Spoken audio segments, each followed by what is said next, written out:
Welcome back to the CharCole podcast, the most relevant podcast in South Dakota. That's the new slogan for this one. I don't know, the Jason and Dara's podcast from Midco is probably up there, but I think we're up there too. But, this is episode 17. Let's get right into it with some recap of some picks last week and some picks this week, and So far, last week everybody went 1-1. It was kind of interesting. So no leads, no lead changes at all. Nothing changed. Dawson took number 20 Iowa, which was -3 over Minnesota. That happened, and he kind of did it as a weird pick. Like he didn't really. Yeah. Anyways, and then he took Baylor over Oklahoma. And Oklahoma, you probably heard about it. Oklahoma just had a heck of a game. Came back. That was awesome to see. That was. But Baylor Oklahoma took that game. Yep. My lock was Wisconsin over Nebraska, and that one, it kind of pained me to pick against Nebraska, but I mean, got to do what you got to do, and I picked Minnesota over Iowa as my upset, and that did not work. I took number 14 Wisconsin also over Nebraska, and my upset was also Minnesota over Iowa. Pretty much identical picks throughout this week. It was kind of interesting. Yeah. Mr. Denning picked Wisconsin over Nebraska as his lock, and Minnesota over Iowa as his upset. 1-1. Mr. Schaefer took Boise State over New Mexico, and that was correct. And he also took number 8 Minnesota over Iowa. That was incorrect. And Mr. Hetland and Mr. Christensen also followed Mr. Schaefer's footsteps, took Boise State over New Mexico for a lock. That won, and took Minnesota over Iowa for their upset, and that did not. Now let's get into this week's picks. Dawson tied for second at 12-8 this week. Took number 17 Iowa, which is -15 over Illinois. Which I mean, you could maybe see that game and Lovie Smith and the Illini doing something crazy there. So you never know about that one. But his upset was Kansas, which is +24.5 over number 22 Iowa State. I came into the week sole possession of the lead at 13-7. My lock is number 15 Auburn, favored by 48.5 points over Samford, and my upset is number 25 SMU, which is +3.5 over Navy. This week I took number 12 Wisconsin, which is -24 over Purdue, and my upset was Maryland, which is +4 over Nebraska. Mr. Dang comes into the week tied for 6th at 11-9. He chose number 12 Wisconsin over Purdue, -24 for his lock, and Maryland +4 over Nebraska for his upset. Mr. Schaefer took number 15 Auburn, which is -48.5 over Samford, and his upset was number 25 SMU, which is +3.5 over Navy. Mr. Hetland comes into the week tied for last at 11-9. He chose number 15 Auburn, which is -48.5 over Samford for his lock, and his upset he chose the Indiana Hoosiers, or in his words, the Indiana Cactus, +9.5 over the number 13 Michigan. I can't remember what he said. He called Indiana the Cactus, and Michigan the Dogs. Okay, interesting. There you go. Mr. Christensen, who's tied for second, took number 9 Oklahoma, which is -18 over TCU, as his lock, and his upset was San Diego State, the other SDSU, which is +3 over Hawaii. And with that, we're going to go to the wheel. Let's give her a spin. Hopefully a shorter podcast today, as... There's the sound. Yeah. Hopefully Topic number 2. Who's better, the Patriots or the Ravens? Well, we've seen them play already, so yeah. I think it was clear that the Ravens played a really good football game. But I think the Patriots needed to lose to learn some stuff, because they have some young talent that can really do some stuff. They have to get into the mindset that Tom Brady cannot do everything. Mm-hmm. That loss was really good for the Patriots, like you said, but the Ravens obviously came out with that game. They've also lost another game. The Patriots have not lost before then or after then, but I think if the Ravens defense, which I'm not saying it's bad, but if they can step up, again, I'm not saying they're bad, but they're not the best defense in the world. If they can go up a notch, I think the Ravens are a better team overall. I do too.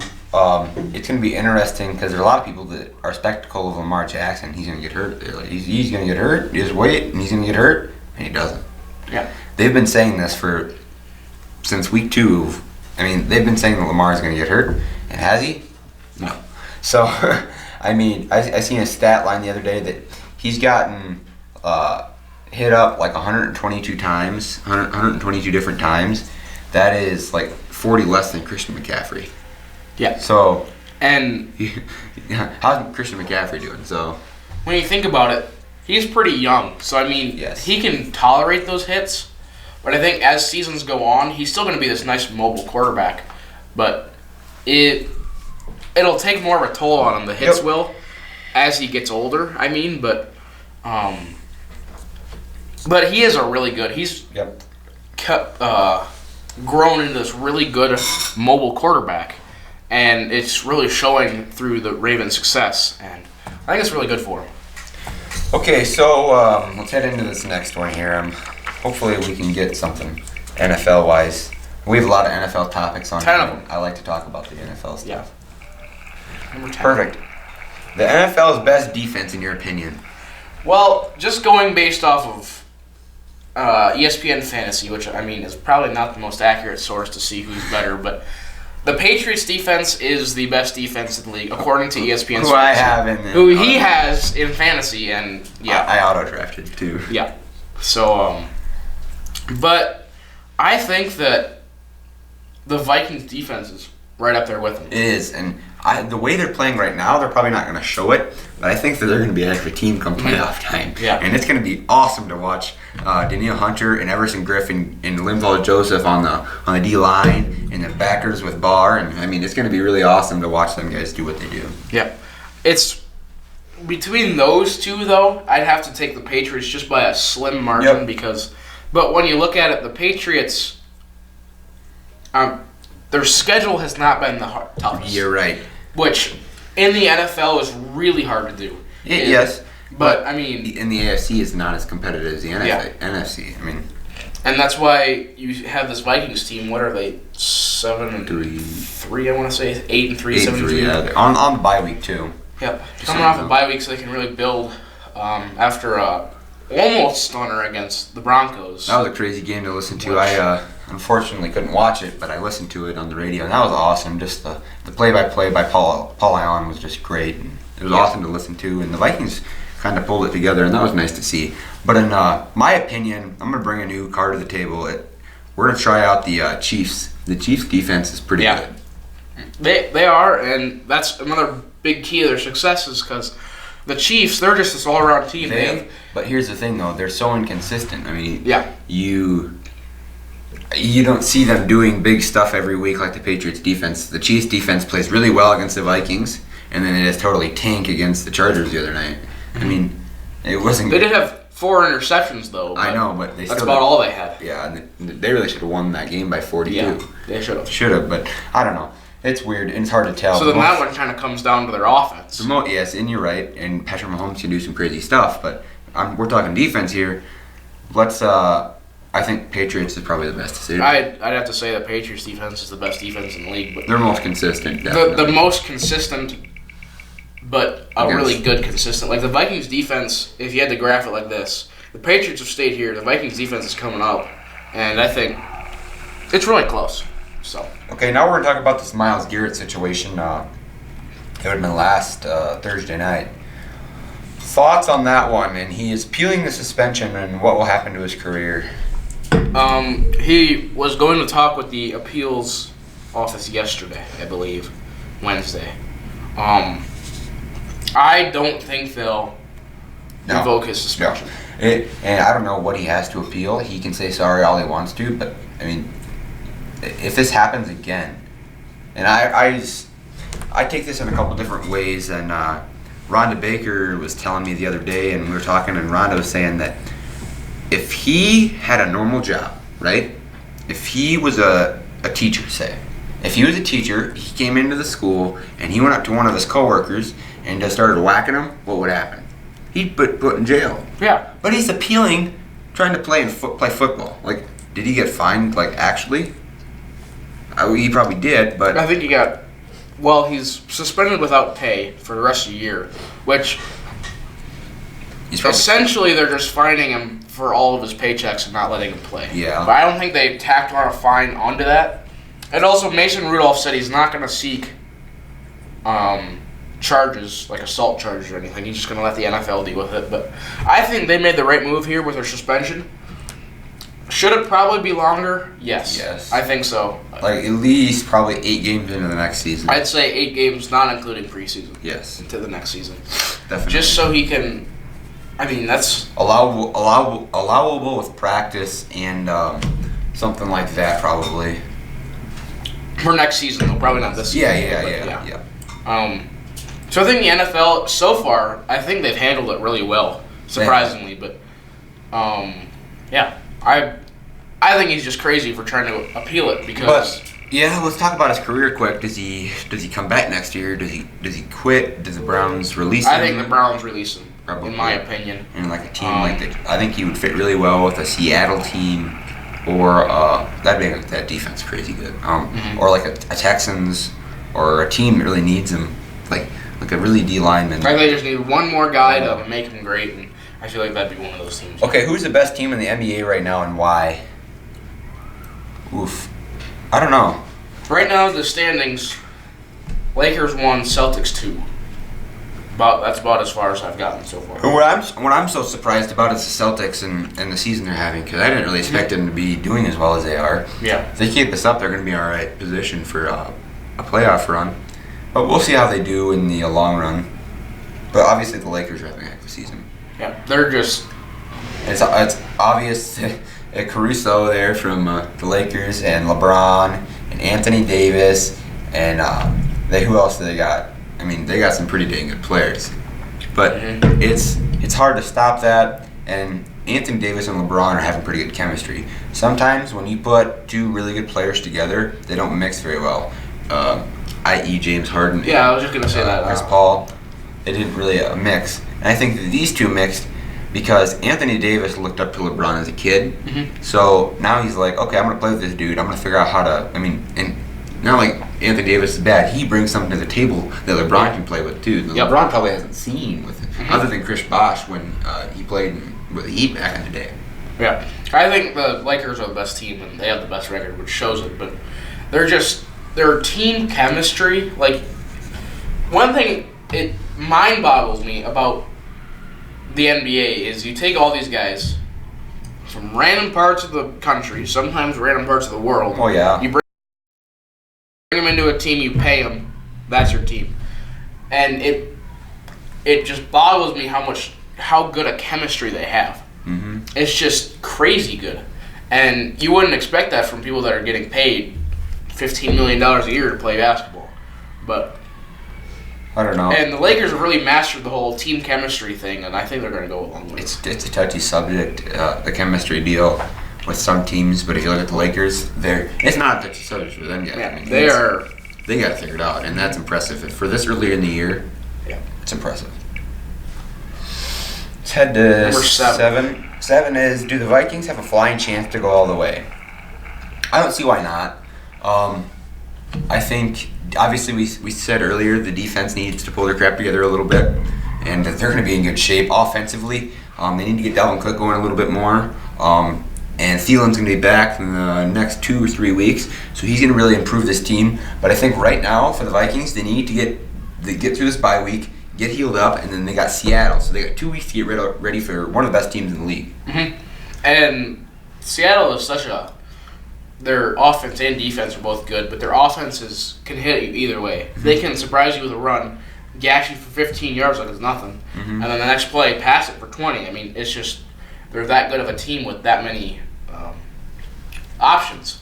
And the Vikings, they can, I think, win that game. It'll be close, but they can win that game for sure. But they have a fine chance to go all the way. I think so.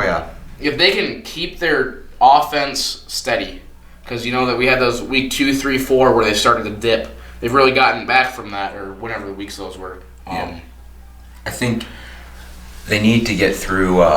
They need to try to push for a first round bye to get a 2 seed. Who would they have to be? Who would probably be the 1 seed? Probably Seattle, or Dallas is probably up there right now. I think Dallas is 2, but we beat Dallas, so Dallas needs to lose a few more. We need to basically win out. And see what we can do there. I think you could maybe make room for one more loss if you had to. Yeah. But I mean, the ideal one would be win out. Yes, but the Seattle game, like we said, is going to be a tough game for them. And I think that, I mean, they got the bye week this week, and one thing we should note is Seattle's defense is going to put a really big factor in this game. So yeah, it'll be interesting. I'm going to pull up the schedule here quick and tell you who they got left, but I know they have Seattle, and then they got the Lions, then the Chargers, and then the Pack, and then the Bears to finish out the season. I'm going to that Packers game. Really? Yep. It's December 23rd. Minnesota, isn't it? Yep. Minnesota. Nice. That'll be a fun game, but you got the Lions, the Seahawks. That game is going to be. That's going to be a fun game to watch. It's a Monday night game. It's going to be a really good game to watch. So, if you think about it, the Vikings have had a lot of time to prepare for the Seahawks team. So they're going to find every way to beat this team they could. And you cannot tell me that the smart brains there in Minnesota with Kubiak and all their really good offensive guys, they're going to put something up against this team. And I don't think that this defense from Seattle is going to be able to stop it. Yeah. But can our defense stop Russell Wilson is the question. That is a good question. But I think they're probably not going to stop him, but they'll slow him down. Yeah. So it's a matter of can the Vikings go all the way? Yes. Will they? We'll see. They need to try to get a first round bye. Yeah. So that's the goal right now. Because we can make the wild card all we want, but it's not going to be beneficial. Try to win out all them games. NCAA football. Do you agree with the committee's top 25? Okay. Nothing changed this week, I don't believe. Maybe some lower seeds. Just a little bit. Other than Minnesota dropped two or three. I think 2. Mm-hmm. So we got LSU at 1, Ohio State 2, Clemson 3, Georgia 4, Bama 5, Oregon 6, Utah 7, Penn State 8, Oklahoma 9, Minnesota 10. So I think the top 6 for sure, they're good. Now that I've seen Georgia and Bama at their full, I watched the whole Bama game this weekend, and I watched Tua get hurt. And we talk about this in a little bit for one of our topics, but I think that Oregon needs to be in the 4. They need to win out in the Pac-12. They need to beat Utah, and they should be in the top 4. Why wouldn't they? And it's going to be really tough to get in there because 3 undefeated teams. So if they don't lose, well, you know that I don't see them. Georgia and LSU are going to have to play each other at some point. Yeah. So one of them's going to lose. And then what does the committee value? A loss to a really good number 1 team like LSU? Or do they value a team like Oregon who beats a Utah team who has a loss? They're both. I think Oregon is probably better than Georgia, but Georgia's has always been there. I think that Oregon actually has a chance against LSU, because think of it this way: LSU beats Georgia in the SEC championship. They have to play them again in the college football playoff. That'd be just an interesting thing. You'd have to play them, 3 times a year? Yeah. Georgia hasn't lost yet, though, has they? They have to South Carolina. But LSU and Georgia is going to be a really big game in the SEC championship, and I think that's something that we should look forward to. One thing we should note quick is Clemson plays South Carolina this week, in South Carolina. Next week. Oh, yeah, next week. And South Carolina knocked off Georgia, as we just said, so maybe Clemson can... maybe they lose. You never know. I think that Clemson needs to be at a 2 or 3. I like what they're at. What do you think? I'm thinking I agree with all of it. And talking about Oregon, they have to play good and get a little lucky to get in there. You gotta wait for other people to do their own job. You just gotta do your job, and it'll fall in place. I think if you're a coach of that team, you just gotta say, don't worry about the rankings. Go out there, play football, win the football games, and we'll see leave it up to them, see what happens. So do you agree with this for the most part, I'd say? Yes, I think maybe put Oregon in that 5 spot. Yeah. Alabama's going to be a rough topic. I don't think they have good teams left on their schedule. But still, it's always an opportunity, so. They have Western Carolina. The committee finally did their job and picked logical people, yeah. Picked the top. But I think it's LSU should definitely be at 1. Yeah, 100%. Top at 15. Colin Kaepernick. Colin Kaepernick had 7 teams come to his workout. What are your thoughts on his potential NFL career? I don't know what you got here. I mean, it really I was listening. We had Mr. Denning sub for us in English one day. It was yesterday, 2 days ago. I think 2 days ago. Yep. Yesterday or 2 days ago. Yeah. And he said we got on the subject somehow. I don't know how, but he said he was listening to a podcast, the Pardon My Take from Barstool. Yep. Is that what that's called? And he said the way they look at it is the NFL set this workout up so that so it would look like they wanted Colin Kaepernick in the league. But why would you have a workout for a guy in the middle of the season? And I mean, it looks all good on paper, but do they really want him to be in the NFL? No. And why would you? That's why they think, and I agree with this actually, is they had it in the middle to the end of the season, because who's going to come to a workout in the middle of the end of the season unless you're in severe, you need a quarterback, which some teams do, but not severe though. Not really severe, but I mean, I don't know. I think it's really interesting.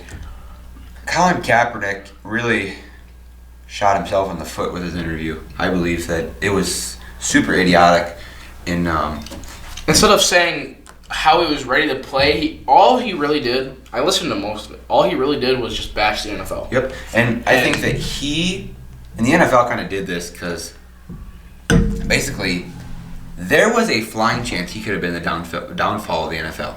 Yeah. If you think about it, the NFL could be nothing right now because Colin Kaepernick could have basically ended it with his whole everything and publicity stunt. And I think that the NFL probably did make this up basically to do it for him, but no one's going to pick him up.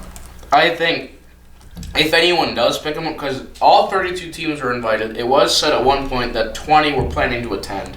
Then they moved it. Then Colin Kaepernick moved it because he wanted the media there. And then only 7 teams came. I can't remember who came out of those 7 teams, but I don't think he'll get signed. If he does, he'll maybe be as a backup. But if he gets signed as a backup, outlashes, I'd say if they're going to sign him, a non-guaranteed deal of 1 year, $5 million or whatever, I don't know. That'll be interesting. He either gets signed as a backup for a team or nobody's going to sign him. But if nobody signs him, then he's just going to go on a rant about the NFL again. Topic 6, is Duke the number 1 team in the country? And are they the best, though? I don't know. Duke's right now probably the best team in the country just because of what they've showed so far. I think, yeah. But Kentucky loses to Evansville. Evansville loses to SMU, so technically SMU is better than Kentucky. Kentucky's rated 10, I think, or something in there. So 9 times somewhere in there. I don't know. I think they are. It's really weird for young kids to understand how important that one ranking is, because they'll probably get. You look at their team, and it's, I gotta say, at least 90% freshmen. Oh yeah, I think because everyone else just goes to the draft. Other than Trey Jones, Jack White. Yeah. I'm a Duke fan, so Trey Jones, Jack White, Jevin DeLaurier, and that's basically what we have for returners. DeLaurier is a senior, White's a junior, and Trey Jones is a sophomore. So it'll be fun to watch the Duke Blue Devils, as the freshman class is really good. Yeah, and it is every year because you're going to Duke. You better be good. Getting coached by the best coach in the whole world, hands down, ever. He is the GOAT. Yep. So, are they the best team? They got the number 1 rating. Are they the best team? Oh, yeah. I think so. They're always up there, and they might have a couple of losses later in the year, but in my mind, who is the best or who is the MVP so far? I think it's Lamar Jackson because of his numbers. They're just stupid numbers, and I'm not even going to talk anymore after this because it's just hands down. Yeah. And the MVP race right now, according to voters, which I don't know who these voters are, but I think they're crazy. It is Deshaun Jackson 1, Lamar Jackson, Deshaun Watson. What am I? Bear with me here. It's been a long day so far. It's about 9 o'clock. Deshaun Watson, Lamar Jackson, and Russell Wilson, 1, 2, 3. Yeah. I think Lamar Jackson is the MVP of the league right now, hands down. He's just insane. The numbers he's putting up is just crazy. Yep. And nobody's really comparing to that, minus maybe Deshaun Watson and Russell Wilson. But Russell Wilson's putting some pretty good stats up too. It'll be interesting to see how he does against good defense like the Vikings, though. Yeah. Alabama lost Tua. Can Mac Jones pull it off? Well, I don't know. He didn't play great last week, and I heard that the coach Saban thinks he's more of a game manager than a game changer. He manages the game, but he's going to have help from around him. And I don't know. Maybe Alabama can do something stupid, but this is probably the first time in a long time that Alabama hasn't been in the college football national championships, other than the year Oregon and who played Oregon that year? Was it USC? I don't know. Maybe. That's what I was thinking too. I can't remember, but it's not USC. But Oregon played when Marcus Mariota was at quarterback. Yeah, and it'll be really interesting to see because I didn't watch the first part of the game. I just watched highlights of Mac Jones, and the way I looked at him, I mean, I get it. He was thrown into the fire. But you're not playing a good team, so you really don't have that much of an excuse to play bad. Yeah. Because who are they even playing it? Arkansas. Arkansas. And I think he's gonna have to step it up a lot. Yep. Can he pull it off I think they gotta have a lot of help from other teams. I mean, Oregon's gonna have to lose. Georgia's gonna have to lose. They're gonna have Utah probably gonna have to lose at some point.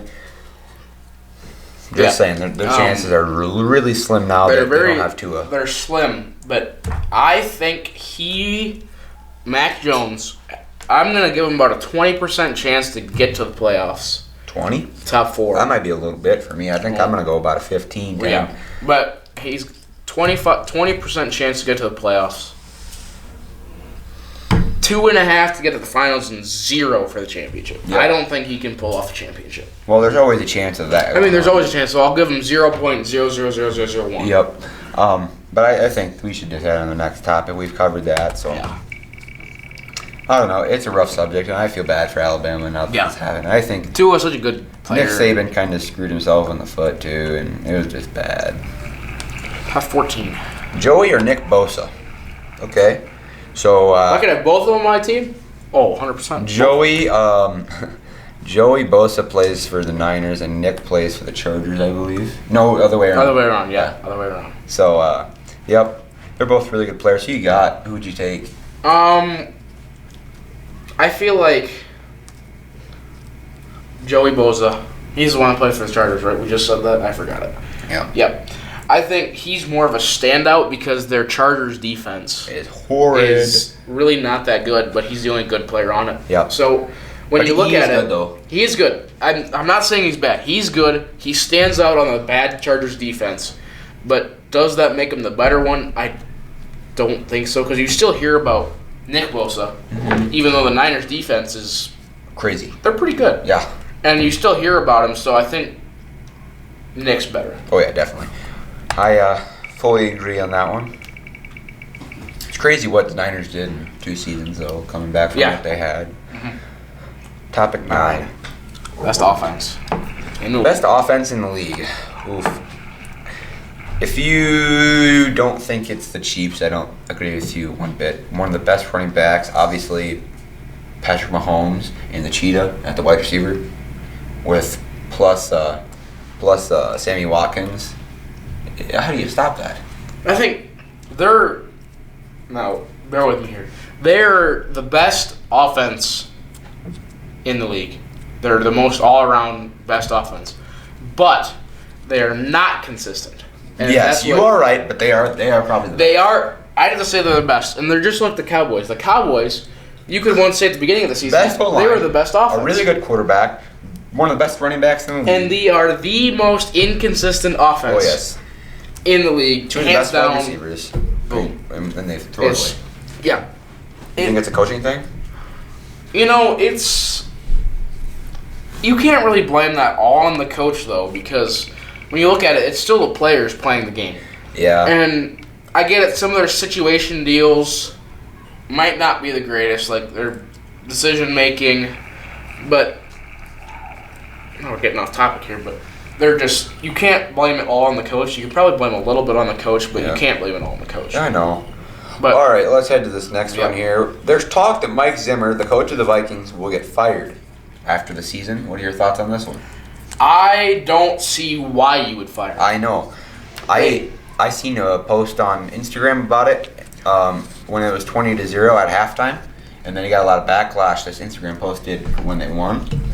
But I don't know.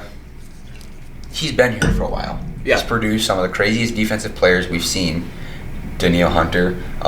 And he's essentially the defensive mastermind. He is, and he basically is what other teams have called him the godfather of the double A gap blitz, and he's figured out how to really perfect that, and that's what the Vikings are good at.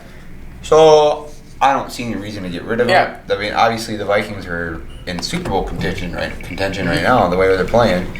So I don't think that there'd be any thought in Rick Spielman's mind that need to do that. I mean, he's been producing good teams.